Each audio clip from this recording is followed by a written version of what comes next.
Dear Soap Diary. As much as I want to start out with Anita and Dana Leslie Sherry, the true story that tugged on my heart was June. The story with June and the kids really got to me. It made me so emotional, oh my goodness.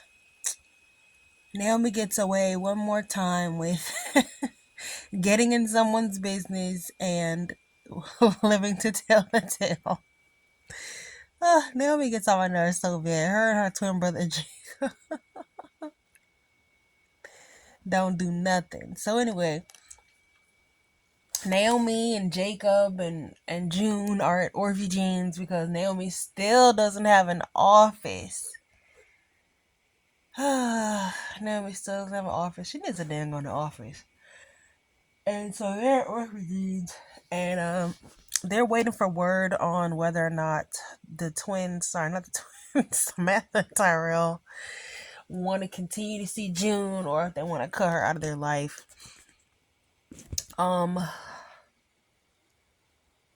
Yeah, that's what they're waiting on. There's something else that I was just about to say, and I've been watching Beyond the Gates live for the last few days, and I don't catch it all because it's live, and sometimes you zone out or you leave the room. But I don't know if it's because I do these reviews late, I record them late, but I've just been falling asleep during the episodes. They're not been catching my attention. The only thing that's keeping my attention right now is the June storyline. So the kids decide they don't want to see June anymore, and Naomi has to deliver this bad news to June. So June is distraught. Like, she's so upset. She starts lashing out. She gets so upset. Like, she even rips up the picture from the kids. She can't believe that basically, like, they threw her away like she was yesterday's garbage. But she's in her feelings, and she doesn't realize that the kids feel the same way about her. Like, they feel like she threw them away like yesterday's garbage. So why should they keep in contact with her? So she gets, she rips into Naomi. She starts screaming like, you did this. This is all your fault. You gave me hope. People like me don't ever get nice things. I should have never seen their faces. Like, I should have never dreamed this dream. You're the one that's giving me hope. And that's true. Naomi had too much dip on her trip. She went too far. June accused Naomi of ruining her life. Jacob tried to stop her, like, hey, don't say that about her. And Naomi was like, nah, let her finish. Because Naomi knew she was jawlike right. Naomi knew that that June was a little bit right with the things that she was saying, like, maybe I shouldn't have meddled. Maybe I shouldn't have gotten her business. Maybe I shouldn't have, blown up Martin and Smitty's in the children's life just because I thought I knew what was best. So, let's see. Martin is thrilled when Smitty invites him to spend the night at the house, and he brings his spend a night bag. He's gonna sleep on the couch though. He's so happy. Smitty's like, "Don't be looking at me with that glimmer in your eye." I'm like, "Child, Martin know he cute, so yeah, he gonna look at you like that because he knows it gets him where he wants to be, which is back with you, Smitty." I like the chemistry between these two. People keep saying slow stuff like, why are Martin and Smitty not kissing? Why are we not being showed? Sorry. Why are we not being showed a loving couple? I'm sorry. If you were Smitty and you were being treated how Martin treats him, would you want to sleep with him? Okay, exactly. Like, get some self-respect, everybody. I'm enjoying watching this couple slowly rebuild from the damage and destruction that has gone on in their marriage prior to this. Well, secrets from Martin and the distance between them and how Martin treats him bad, and like Martin treats him like a little girl and a housewife and tries to sabotage him and stuff. Samantha and Tyrell were originally supposed to be younger, like they were supposed to be like 7 or 8 or something, and then they couldn't find anybody 7 or 8, so they were going to be like 11 and 12.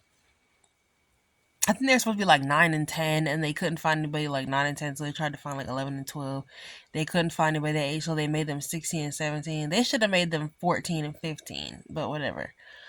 So even though I don't agree with the ages and the fact that Samantha is like 30 and Tyrell's like 19, I do like the casting in the sense where I feel like they look a lot like June. They do. They look a lot like June. Tyrell looks a lot like June, and so does Samantha. They both look like her in different ways. I think it's cute. She talked about them having the same smile. So June, basically, they decide to go down to Adams Morgan for a cafe where there's food and games. I want to go down there. I mean, I've been to cafes where there's food and games, but I'm always down to find another one. Um, so June runs out after she gets to the picture, and Jacob's like, "I'm gonna track her down." Um, Jacob did absolutely nothing. Naomi was calling to my Regina, June might be coming your way in a few. Have you heard from June in the next few minutes? How June doesn't have a phone.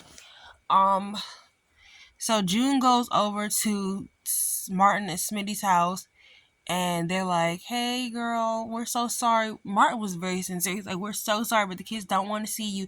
Tyrell was ready to call the police. I'm sorry, Naomi, not Tyrell. Sorry, Martin. Sorry, Smitty. And she's like, "Samantha, girl, I know you be eavesdropping when you was little. Do you still do that, girl?" And Tyrell, I know you know how to do math and all that stuff. So, oh yeah. So she's like, "You know what? I don't want to scare you guys. I saw that look in your eye like you were scared, girl. Don't be scared. But you know what? I'm not gonna scare you no more." And so she decides to leave. And the kids end up coming downstairs like, "Say what you gotta say, then go." You know how Tyrell is about his mama. He do not like her. So she comes in and she tells them that they're smart and beautiful. She tells them you is kind, you is smart, you is important. She's like, "Tyrell, you get your math from me." He's like, "Am I supposed to say thank you?" She's like, "You also get your edge from me." And I could totally see it because June is very snippy, snappy, quick witted, and so is Tyrell, which I think is so funny that, they have a lot of her characteristics. She tells Samantha that she could have been a model. June is so little and tiny and cute. Like, she is so small. I looked up her height. She's 5'2". I don't believe that. I think she's like 4 feet something. Samantha's also very small too. She's like, "They told me I could have been a model." And she's like, "You don't have to remind people how beautiful you are, but yeah, but let them know you smart too." And they're like, "Oh, she got jokes, blah blah." So she's like, "You're gonna need a sense of humor in this life, and uh, make sure you keep yours." So they didn't hug or anything, but it was a poignant moment between them, and it was a beautiful, like, mother child reunion. And after she left, she was barely holding it together, and after she left, the kid just broke down into tears, which is so sad. And they gave their parents a hug.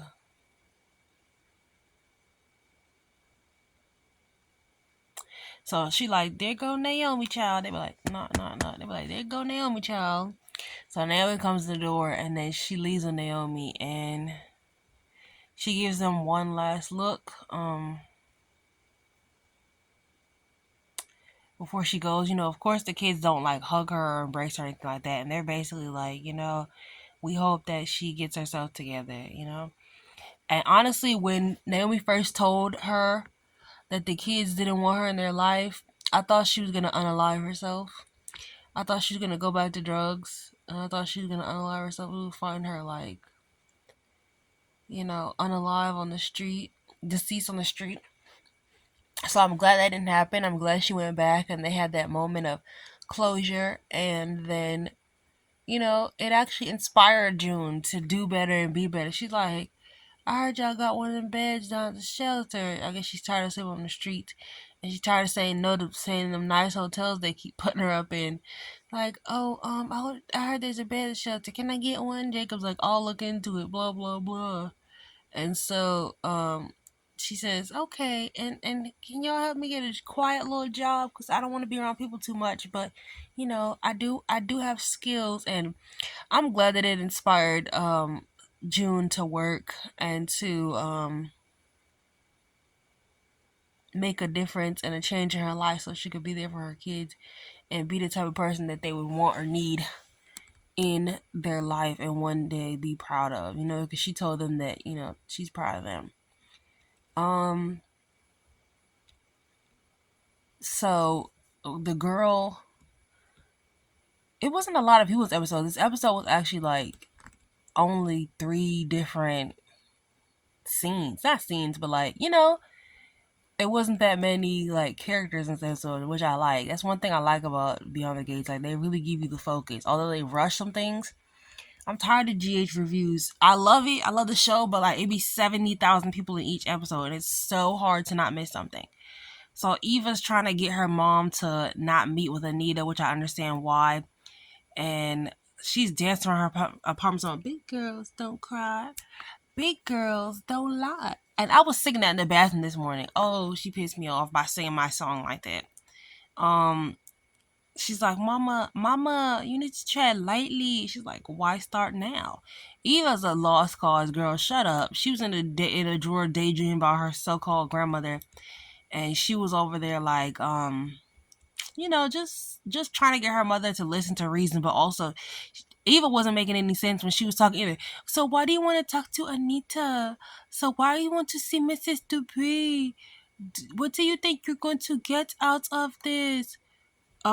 Your mother's an idiot. Why are you even asking her any questions? And your mother could actually get a lot out of this. Like, the tables turned on her. Sorry, my nose is running. The tables turned on her because Anita and Vernon are in their house, talking about his virtual meeting, blah, blah. You ever notice whenever somebody comes to see Anita, whenever Anita's about to have a showdown with somebody, Vernon all of a sudden has a meeting or a phone call. He always makes it so scary. So I guess he knows she can handle herself. I don't know. So Anita and them know that Leslie's coming over, and she comes over in her best outfit and best sunglasses and dress and heels. And Eva was, I don't know, Eva was sounding dumb when she was asking her mother those questions. Like, her mother genuinely had an answer for those questions. It was like, Eva, what do you, we know your brain doesn't work, but okay. So they basically have a conversation. Leslie and Anita, they have a showdown. Chemistry, and they have chemistry. They have enemy chemistry. It's a good showdown. They definitely went toe to toe. Anita and Leslie look about the same age, maybe because Anita's able to take care of her skin and Leslie is a poor woman who's not able to. But Anita and Leslie look the same age. She talking about she had to fight and claw to get what she wanted. I'm pretty sure you could have got what you wanted if you got a job and paid your bills. She's like, I know about Barbara. I know she unalived herself. I know it's your fault. She's my favorite articulate. And she's like, oh, that's interesting. She's like, yeah, I know what you've done to her. I know that she offed herself because of you. And it is like, look, it's time for you to get the hell out. She's like, I'm not as easy to get rid of as my mama. That's right. Barbara Mitchell was my mother. Anita's like, oh, she wasn't. You're a liar. Oh, my. I can't believe this. I'm going to call my lawyer. Leland. He like, yeah, is Leslie over there? Yeah, she's Barbara's daughter. I got the DNA test. So she's upset. And Leslie's like, yeah, I'm be getting all that money from my mother. Her sisters is gone. Her family's gone. And it's like, no, this is for her family. I am the only living relative of Barbara. She's like, why you so upset? It's not like the money's coming out of your pocket. And Anita's like, actually, yes. Yes, it is. It's coming straight from my pocket, my bank account. And yeah, and I'm gonna call my lawyer and have it stop right now because it's a blind trust, not an irrevocable trust. And I can still get your block knocked, dog. Okay, Bentley Coupe with its top knot, dog. Okay, you connected nationwide, but in Maryland, don't disrespect Anita and keep her name out your mouth. Yeah, she a queen. Yeah, y'all like that little remix? T.I. I'm a King. Yeah, took it back to 2004 2004 or 5 for you hoes. But yeah, let me get closer so y'all can hear me. So yeah, Leslie Dana Sherry Honolulu, she made a big mistake going over to Anita's house to brag and gloat in her face, because now Anita can stop her bag, as they say, and she's not gonna get anything else. See, I knew there was a catch to this. See, I decided to chill off of being mad that Dana is Barbara's daughter, because Anita can get her bag stopped at any moment. Okay, she's also a shopaholic. She's gonna run through this money and have nothing left quickly. Before next year February, she'll be broke again, and Anita's not putting anything else in that trust. I mean, part of it is kind of like, dang, she is Barbara's daughter, but like, look what she did to your daughter. She's a viper. Anita's like, oh, my husband, there's not much damage that Leslie could do over here, because as far as I know, you never slept with Leslie and have any illegitimate children with her. Well, somebody slept with Leslie's mama and made her the illegitimate child, which we know is Dante Green. That's why she named her Dana, and he's gonna be popping up soon. I wonder who's gonna play him. Lord, I wonder who's gonna play him. They better pick an age appropriate actor, because I said Peaches looks way too young to be Dana Leslie's mother, even if she is the foster mother, and Dana Leslie looks about the same age as Anita. Hopefully, she mentions Peaches soon. That's gonna be an interesting storyline with Anita and Dana. Like, I could kind of see it today. Like, I could see why. It definitely gave rival, and I did say that Anita needed a rival. She needed somebody, but I did also say she needed somebody on her level. She don't need somebody on one of her daughter's enemies. She needs her own rival, which is probably gonna be Dante Green once he finds out about his daughter, Dana Leslie. Sorry, daughter Dana Leslie, but um.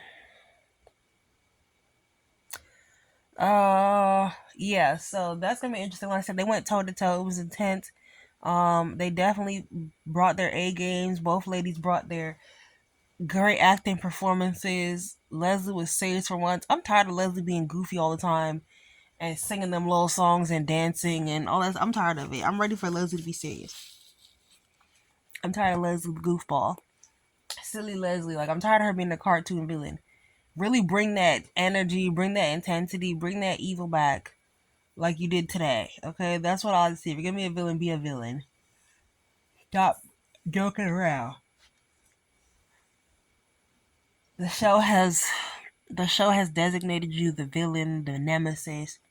Be that. Stop playing around, girl. Do better. We was rooting for you. We was all rooting for you. Anyway, Eva, shut the hell up, and everybody have a good night. Sincerely, so die. Ooh, good night. Ooh, tired. About to fall asleep right now. Hopefully, I remember to upload it.